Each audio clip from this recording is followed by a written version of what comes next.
You won't co-sign your own grandson's loan? Then don't expect to stay here for long. That's what my daughter said to me, standing in the middle of the kitchen with a spatula in one hand, her voice sharp like vinegar. I didn't say anything right away. Not because I didn't know what to say, but because at 76, I've learned that some silences carry more weight than arguments. I was holding the dish towel, still warm from drying plates. Zach had just left the room, his sneakers squeaking against the laminate as he stormed off. The air still held the residue of his words, quick and impatient. It's just a formality, Grandpa. I've got a job. I'm not asking for money. But it wasn't just a formality. I'd been to that bank branch before. I knew what it meant to co-sign a loan for a 20-year-old who barely kept his checking account in the black. I raised him better, Lydia muttered, shoving the pan into the sink, water splashing. You know that boy needs a car for work. He's trying, but I guess trying's not enough for you. I wiped my hands and folded the towel in half. He's got energy. He's got time. He can take the buses a while longer. She turned sharply. We took you in, didn't we? After your surgery, we rearranged everything. That back room could have been my office, but we made space. It was true, I had moved in after the hip replacement when stairs became too dangerous. They had made space and I was grateful, or I thought I was, until that moment. Don't think you can just sit here and not be part of this family, she added quieter this time. I looked at her then, really looked. She wasn't the little girl I once taught to tie her shoes. She was a tired woman with a mortgage, a full-time job, and a son who didn't know what responsibility meant yet. But I wasn't just an extension of their needs. I was a person, and my signature wasn't free. That night, I lay in bed, the shadows long across the ceiling. My body ached, not from age, but from carrying the weight of knowing I no longer belonged. Somewhere between her words and his expectation, something in me shifted, not out of spite, but out of clarity. Around midnight, the light in my room flickered once, then died completely. At first, I thought it was a fuse. I checked the lamp, the outlet, nothing. The rest of the house glowed soft with warmth. The hallway light, the blue flicker of the TV in the living room. Only my room was dark. I lay there, eyes open, swallowed by the dark. The silence in the house felt colder than the draft slipping through the poorly sealed window. I reached again for the lamp switch, flicked it once, twice, nothing. I got out of bed slowly, knees stiff, joints protesting, pulled on my robe, shuffled across the floor in wool socks, and opened the door just enough to see the hallway.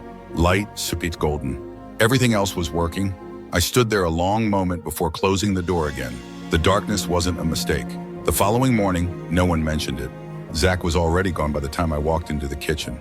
Lydia stood at the counter sipping her coffee, scrolling through her phone. I said, "Good morning." She nodded but didn't look up. I reached for my teacup in the cabinet, filled the kettle, and stood in silence beside her. The kind of silence that thickens the air, presses against your temples. "My light didn't work last night," I said quietly, not accusing, just stating. She shrugged, eyes still on the screen. "Maybe something tripped. Everything else was fine." Another shrug. "You'll have to ask Zach," she added after a pause. "He was fiddling with the breakers the other day." I didn't respond. Instead, I made my tea, sat at the far end of the table and stirred slowly, the spoon clinking against porcelain like a ticking clock. I could have pushed, could have asked why he'd touched anything in the panel, but I knew better. Pushing would turn me into the problem, into the reason the house felt tense, into the burden, and I'd had enough of being cast in that role. Later that afternoon, I checked the breaker box myself. Everything was fine, every switch in its place, no labels scratched out, no wires out of place, just neat rows and steady humming. The next night, it was the outlet. I went to plug in my heating pad, the only thing that soothed my hip when it flared, and nothing. I tried the second plug, then the one near the door. Dead. I carried the pad to the hallway. It worked there just fine. It was subtle. A slow fade, not a confrontation. No one screamed at me. No one locked the door. They just started chipping away at comfort, one little piece at a time. I didn't speak of it again. Not about the light, not about the outlet. I went about my days as if nothing had shifted. Cooked when I was asked, folded towels from the dryer, fed the cat, answered Zach's lazy hellos with polite nods. But at night, I sat in that dim room, lamp dead, plugs cold, and felt the weight of a message they weren't brave enough to say out loud. You are no longer welcome here. It's a strange thing. Realizing your presence has moved from needed to tolerated, you become careful with your movements, quiet when you breathe. You stop asking questions because every question feels like a complaint. Every word becomes a disturbance in their rhythm. You won't co-sign your own grandson's loan? Then don't expect to stay here for long. That's what my daughter said to me, standing in the middle of the kitchen with a spatula in one hand, her voice sharp like vinegar. I didn't say anything right away, not because I didn't know what to say, but because at 76 I've learned that some silences carry more weight than arguments. I was holding the dish towel, still warm from drying plates. Zach had just left the room, his sneakers squeaking against the laminate as he stormed off. The air still held the residue of his words, quick and impatient. "It's just a formality, Grandpa. I've got a job. I'm not asking for money." But it wasn't just a formality. I'd been to that bank branch before. I knew what it meant to co-sign a loan for a 20-year-old who barely kept his checking account in the black. "I raised him better," Lydia muttered, shoving the pan into the sink, water splashing. "You know that boy needs a car for work. He's trying, but I guess trying's not enough for you." I wiped my hands and folded the towel in half. "He's got energy. He's got time. He can take the bus a while longer." She turned sharply. "We took you in, didn't we? After your surgery, we rearranged everything.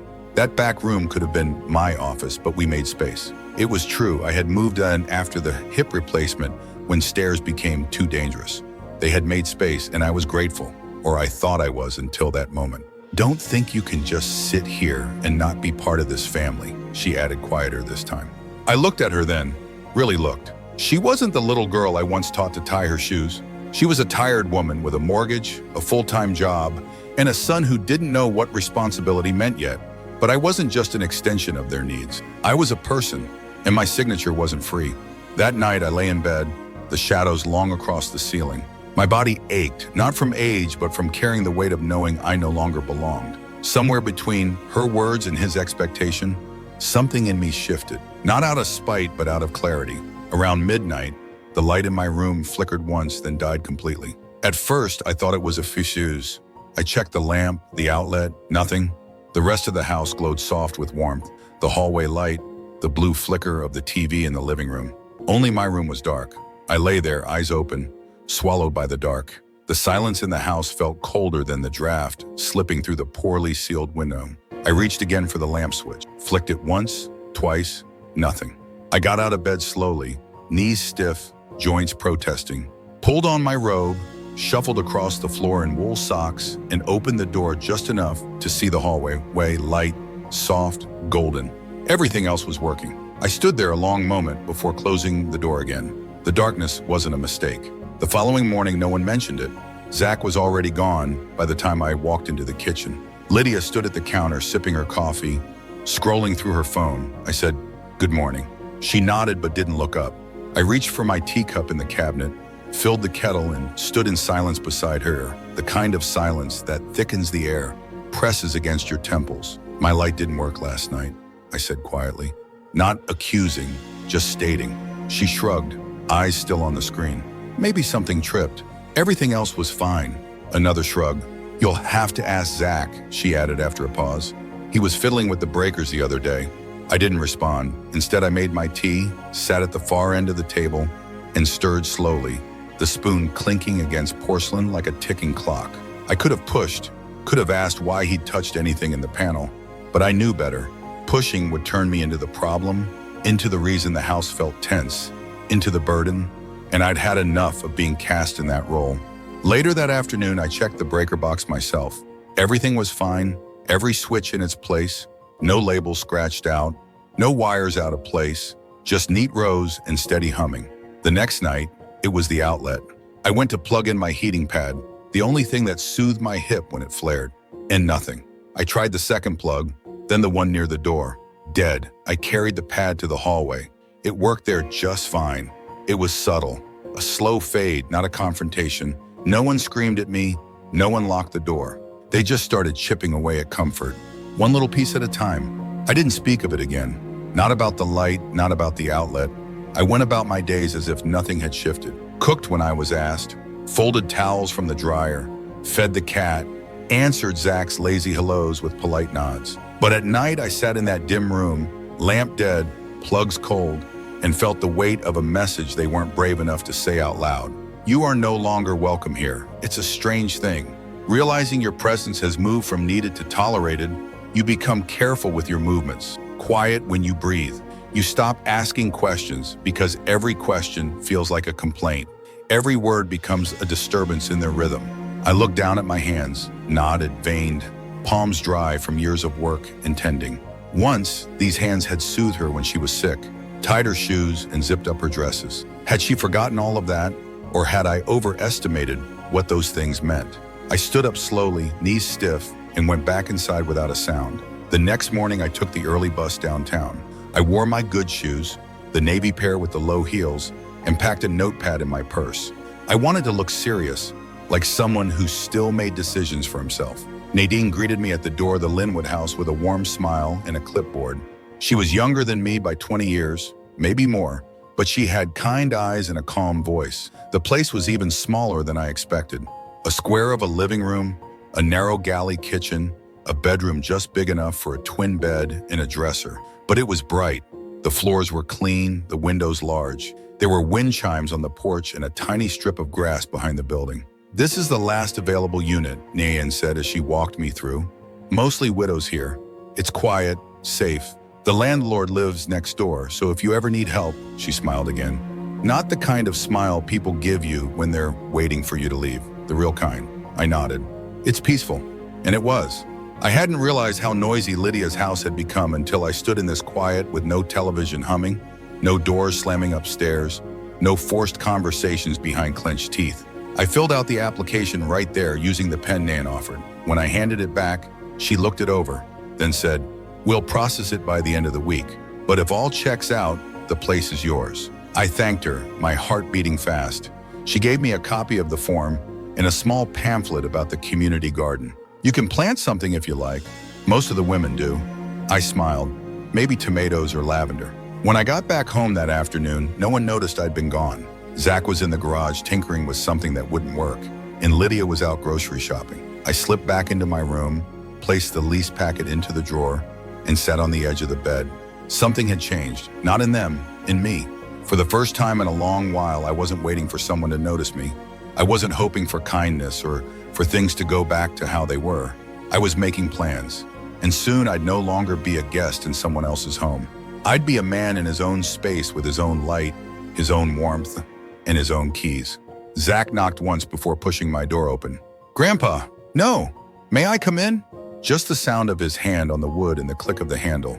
I looked up from my crossword, pencil still in hand. "Can we talk?" he asked, already stepping inside. His cologne was too strong, or maybe I'd just grown more sensitive with age. "Of course," I said, setting the puzzle on my nightstand. He didn't sit, just stood near the dresser, arms crossed like he was guarding something or preparing for a speech. Something or preparing for a speech. "I don't get it," Zach started, his tone sharp from the beginning. "I mean, it's not like I asked you to give me the money. I just needed your signature. You know that, right?" I nodded. "I do." "And you still said no?" "Yes." He let out a bitter laugh. "You don't trust me. I trust you to be who you are right now," I replied calmly.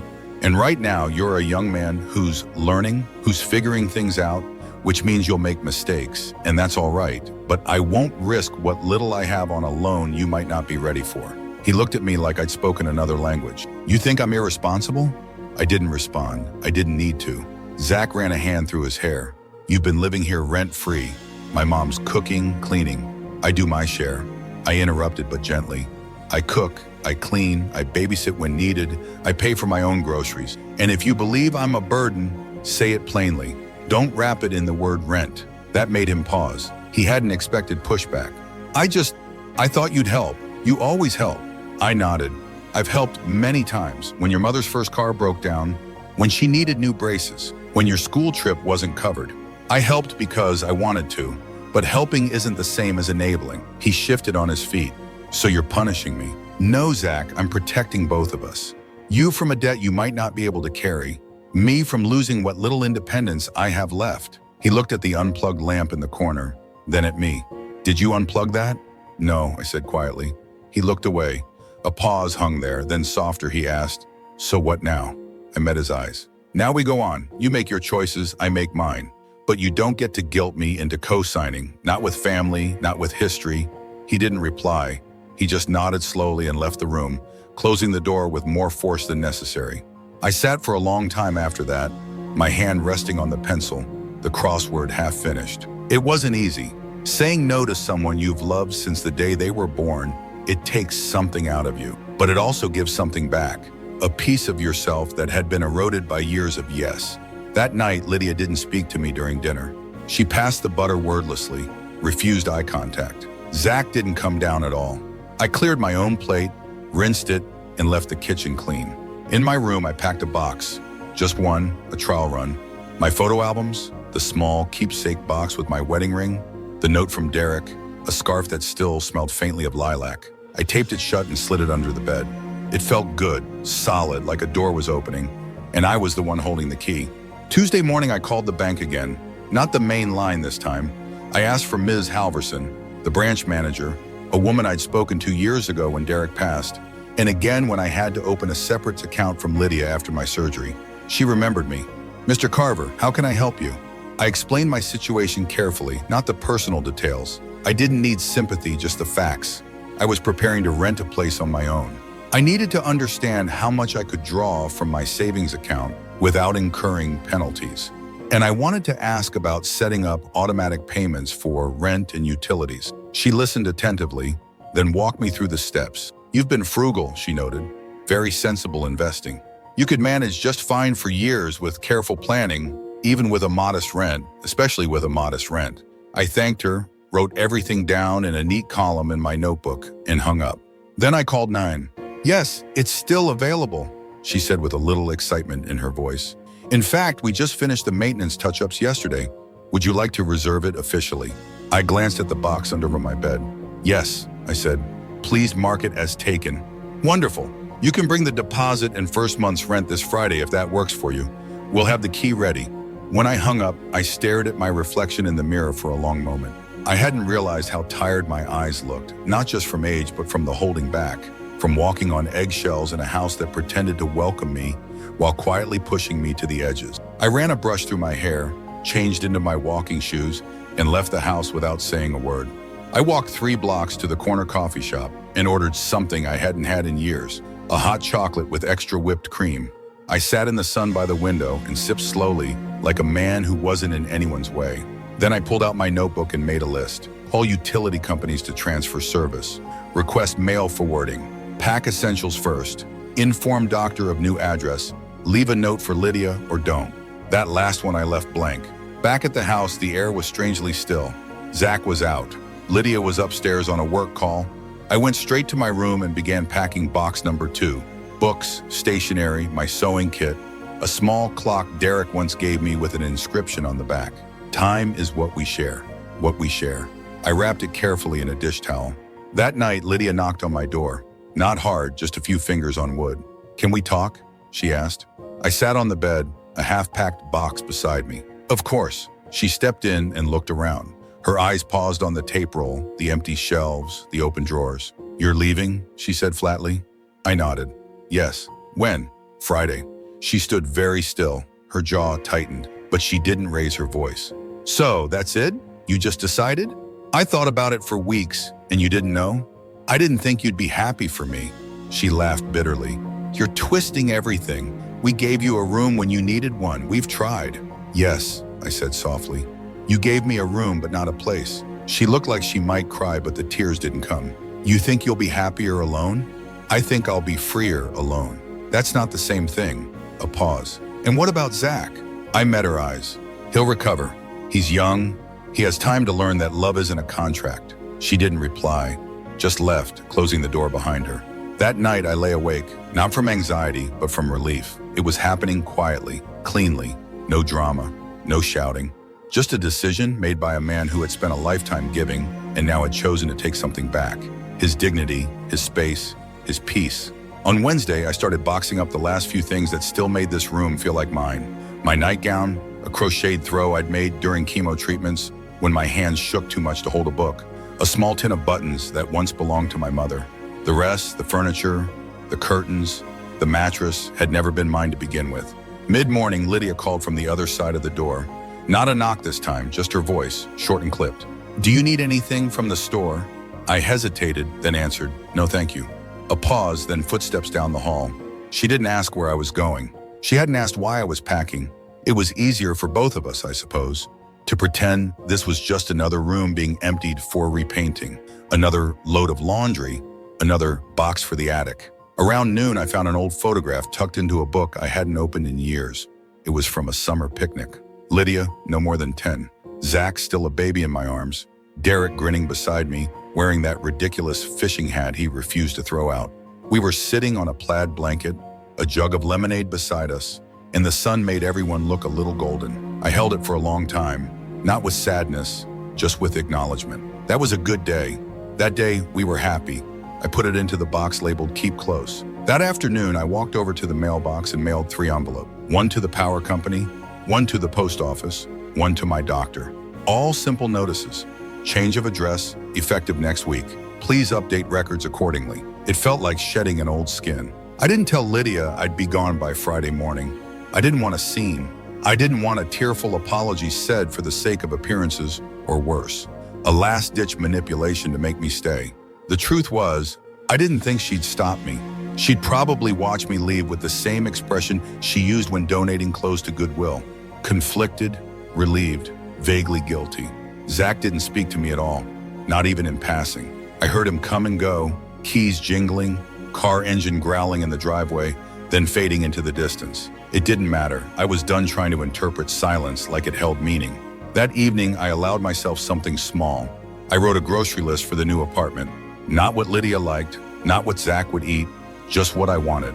Oatmeal, fresh apples, tea, strong black, 1 small jar of strawberry preserves, rye crackers, milk, whole, not skim, cocoa mix, the simple things, the quiet things. I could already picture the cupboards in that little kitchen, the chipped mugs, the single drawer for silverware, the way the kettle would sound on a real stove, not a microwave hum. That night, I sat by the window again, not out of sadness, but ritual. The streetlight flickered as it always did, casting that soft yellow glow on the driveway. Somewhere across the street, wind chimes tinkled gently in the breeze. And for the first time in a long time, I didn't feel like I was waiting for something. Not for change, not for apology, not for the old Lydia to reappear, or for Zach to understand. I was just sitting, and it was enough. 2 more nights. Then the last morning would come, and with it, my name on a lease, my hand on a doorknob that opened into peace. The apartment smelled like fresh paint and lemon cleaner. It was quiet, not the kind of quiet you get in the back room of someone else's house, where footsteps above your head remind you who the walls belong to, but a true quiet, still spacious, even in the smallest rooms. Nan handed me the keys with a smile and said, "Congratulations, Mr. Carver. Welcome home." I held them in my palm for a moment, cold and unfamiliar. Then I closed my fingers around them and nodded. "Thank you." Later that evening, as I finished my dinner, I sat back in the chair and looked around the room. The tulips sat in their jar, the soft yellow of the petals, a stark contrast to the simple, quiet space around me. It felt like the first time in years I was truly breathing. No pressure, no expectations, just the hum of the heater and the faint sound of wind chimes outside. The phone rang again. Lydia. I stared at the screen for a moment before letting it ring through. She hadn't called during the move, not when she found my room emptied and the drawers bare. Now, at 8:43 p.m., she was calling. I didn't answer. I let it ring until the voicemail picked up, then watched the message icon flash. 1 new voicemail. I didn't listen to it. I turned the phone face down on the windowsill and climbed into bed. The sheets smelled like lavender. I'd packed them with dried sachets, something I hadn't done in years. I pulled the covers up to my chin and looked out through the small square window. The stars above Linwood Avenue were faint but visible, a scattering of light over the dark. I whispered something into the quiet, not expecting anyone to answer. "I'm here," and that was enough. The next morning, I woke up before the sun rose. Old habit, my body still thought it lived under someone else's roof, still expected the clatter of dishes, the muffled television, footsteps outside my door. But here there was only stillness, a good stillness. I lay in bed for a while, listening to the radiator tick softly, like a contented sigh. Then I got up, put on my robe, and brewed coffee, real coffee, not the bitter, instant kind Lydia always bought in bulk. I poured it into my favorite mug and stepped out onto the small porch. The air was brisk, sharp with early spring, and smelled faintly of wet soil and distant wood smoke. Across the courtyard, someone was already up. A woman in a thick cardigan watering potted plants by her door. She looked up and smiled. "New neighbor?" she called gently. "Yes," I said, lifting my mug. "Moved in yesterday." "Welcome, I'm Rita, apartment 2A. We've got a walking group on Thursdays if you're interested." "Thank you," I said. "I just might be." She gave me a little wave and turned back to her violets. I stayed outside for another minute, sipping coffee, watching a squirrel dash across the fence. Then I went back inside and opened the voicemail from the night before. Lydia's voice. "Mom, I saw your room. I guess this is real." A pause. She was breathing too fast. Or maybe trying not to sound like she was. "I don't know what you want me to tea. Zach's upset. I'm upset. It just feels like you disappeared without a word." Another pause. "I wish you'd at least told me where you were going." Click. No apology. No questions about whether I was safe or if I had enough money or if I needed help moving. Just that they were upset, that my absence had inconvenienced them. I deleted the message, not out of anger, but clarity. By noon, I had unpacked all but one final box, the box with the old photograph albums and Derek's letter. I carried it to the bedroom and slid it under the bed. Some things didn't need to be sorted yet. Some memories could rest quietly for now. After lunch, I walked to the corner market 3 blocks down and bought a bunch of tulips. Yellow, my favorite.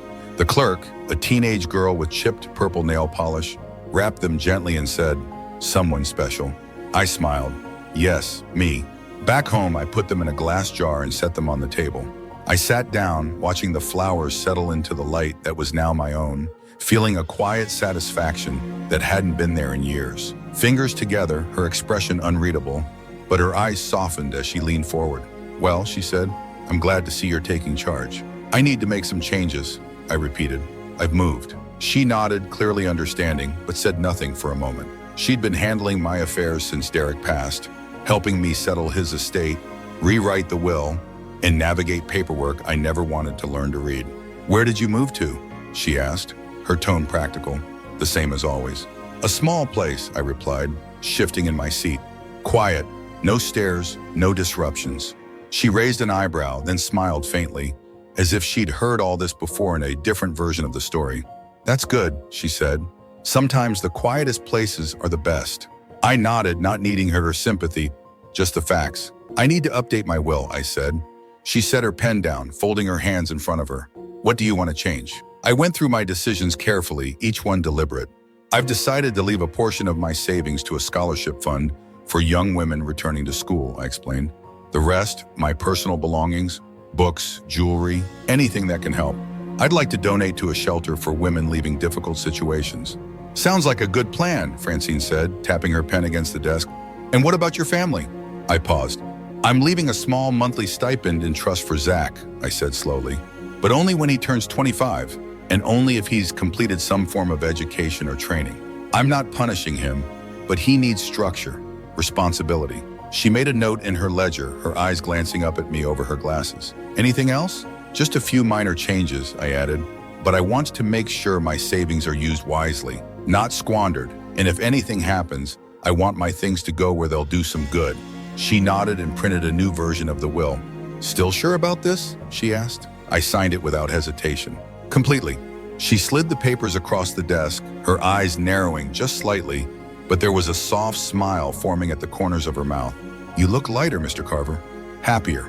"I am," I said simply, standing up. I walked out of her office and into the sunlight, feeling the weight of the last few months finally begin to lift. It was a strange feeling, like walking without the constant pressure on your chest, like breathing deeply after holding your breath for too long, said quietly, looking down at his tea. "Not what I thought I'd be doing, but it's something." I nodded. "Honest work is never the wrong choice." "I wanted you to know I'm trying," he added after a moment, his voice a little stronger. "I'm really trying." "I believe you," I said, meeting his eyes. "Trying is a good start, but trust doesn't come back overnight, Zach. You understand that, don't you?" "I do," he said softly. He looked down at his tea, then added, "Mom doesn't understand. She thinks you're punishing us." "I'm not," I replied, my voice calm but firm. "I'm protecting myself. That's different." He gave a small, almost sheepish smile. I didn't know there was a difference until now.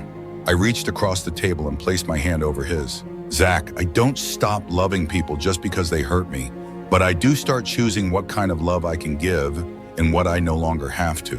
He didn't cry, but I could see it in the way his jaw tensed, the way his eyes blinked a little too fast. "Can I come again?" he asked after a long pause. "Yes," I said, "but only when you want to visit me, not when you want something." "I understand," he said, standing up slowly. "I'm sorry, Grandpa, for everything." He didn't stay long. He didn't overstay his welcome. When he left, I didn't feel drained. I felt hopeful. For the first time in a long time, I didn't feel like a stranger in my own family. I'd given, yes, but I had also learned how to take back what was mine. Peace, space, my life. That night, I lit another candle, this one lavender, slow burning. I curled up in my chair with a blanket over my legs and sipped warm cocoa. Outside, the street was quiet. Inside, the daffodil I had placed in the window bent its head gently in the warm lamplight. The stillness was different now. It was a choice. And for the first time in years, I didn't feel like I owed anyone an explanation. I wasn't waiting for anything or anyone anymore. The silence in my apartment was mine, and that was enough. It would be full and fragrant. "It's patient," she said, "but strong." I thought that fit, though I didn't say it out loud. I joined the Wednesday tea circle. There were 4 of us at first, all men in their 60s or older, all carrying stories we never rushed to tell. We spoke of books, of neighbors, of aches in our hips and knees, of recipes long forgotten. But underneath it all, there was a quiet kind of brotherhood, the kind that doesn't need explaining. No one asked me why I moved. They just made space at the table and passed me the sugar bowl.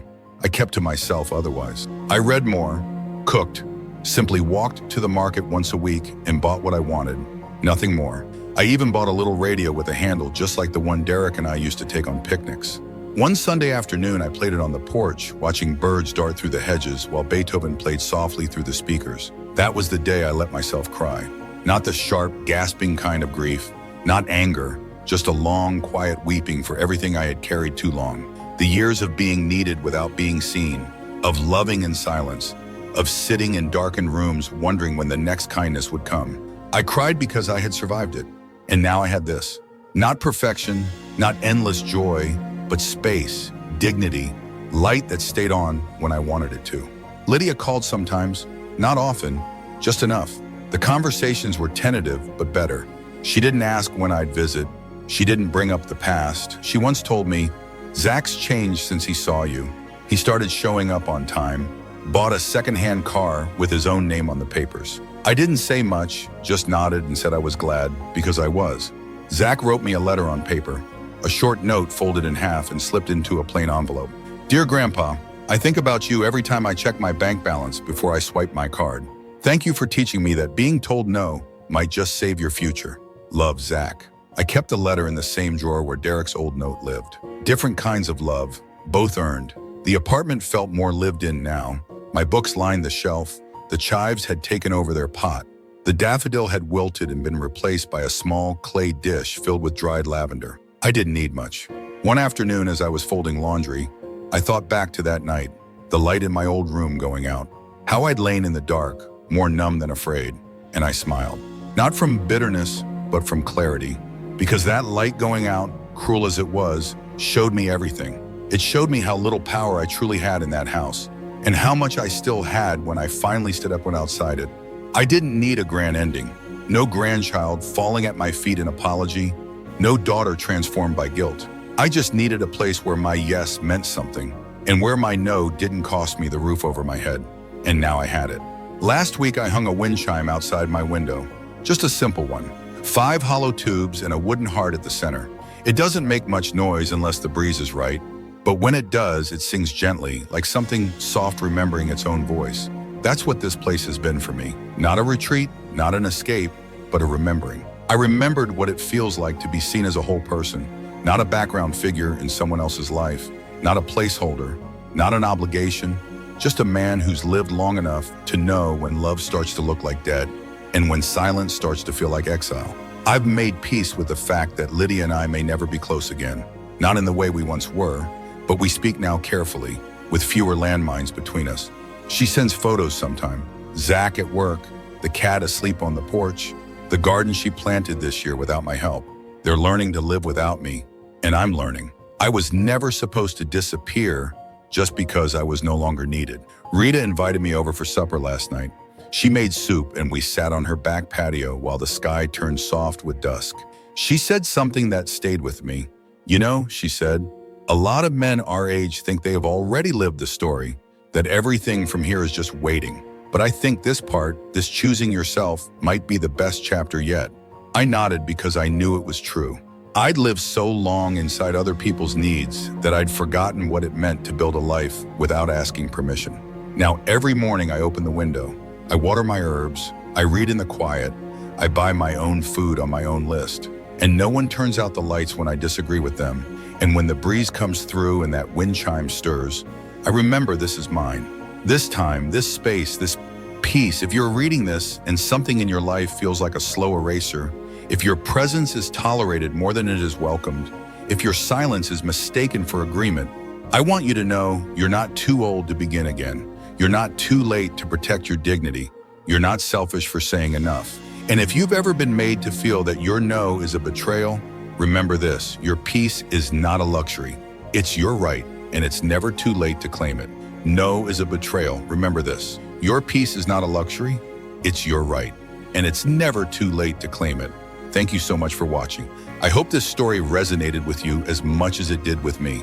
Remember, your peace and dignity are your rights, and it's never too late to reclaim them. If you enjoyed this video and want to see more stories like this, don't forget to hit that subscribe button and turn on the notifications so you never miss an update. Let me know your thoughts in the comments below. I'd love to hear from you. Until next time, take care, stay true to yourself, and always remember to choose peace.